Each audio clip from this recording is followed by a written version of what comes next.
श्री राम समर्थ। जनवरी 9 हम लोग प्रायः ऐसी शिकायत करते हैं कि नामस्मरण प्रारंभ करते ही अनेक विकल्प निर्माण होते हैं और नामस्मरण के प्रति हमारी निष्ठा कम होती है। क्या इसके लिए कोई उपाय है? लेकिन ऐसी मन की अवस्था निर्माण होने में ही हमारे ध्यान में एक बात नहीं आती कि मन की यह अवस्था ही नामस्मरण का महत्व प्रस्थापित करती है। जब व्यक्ति नामस्मरण करना प्रारंभ कर देता है तब विकल्प घबराने लगते हैं।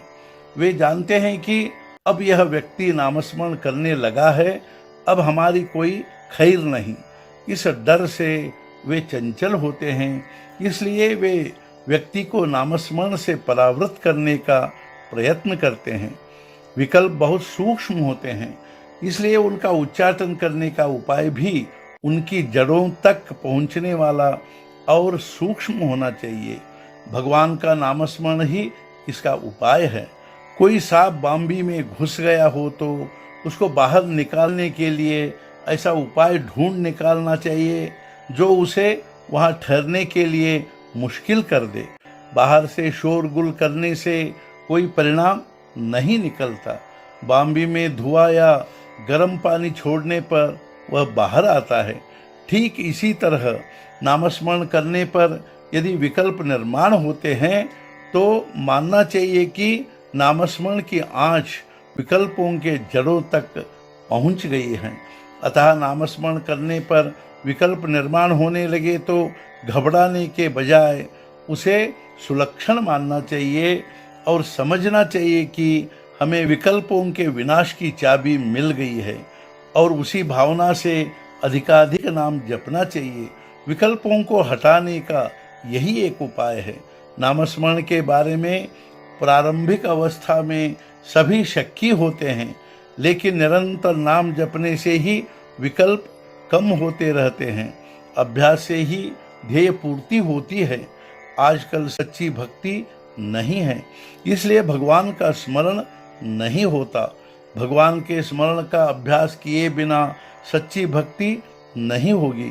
समझदार व्यक्ति को अकारण विकल्पों के बारे में सोचना नहीं चाहिए, सीधे नामस्मरण प्रारंभ कर देना चाहिए। विकल्प समाप्त होकर भगवान के बारे में संकल्प निर्माण होने लगे तो समझना अपना काम हो गया, अर्थात हम नामस्मरण में सफल हो गए। हम रास्ते से चलते हैं तो कभी कभी अवांछनीय लोग मिलते ही हैं, किंतु हमें चलना रोकना नहीं चाहिए। उसी तरह विकल्प आने पर हमें नामस्मरण छोड़ना नहीं चाहिए।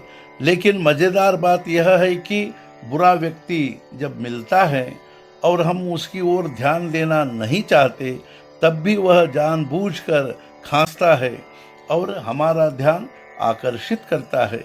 ऐसे समय पर हम उसकी ओर देखकर भी ध्यान नहीं देते।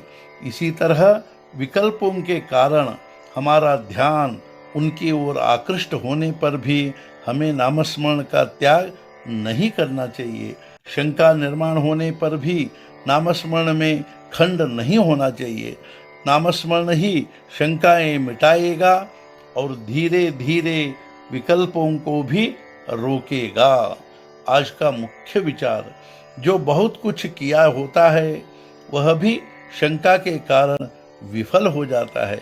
ऐसा प्रण करने पर कि हम नामस्मरण हर हालत में नहीं छोड़ेंगे तो हमारी वृत्ति निशंक होकर ही रहेगी। सद्गुरुनाथ महाराज की जय। जय जय रघुवीर समर्थ।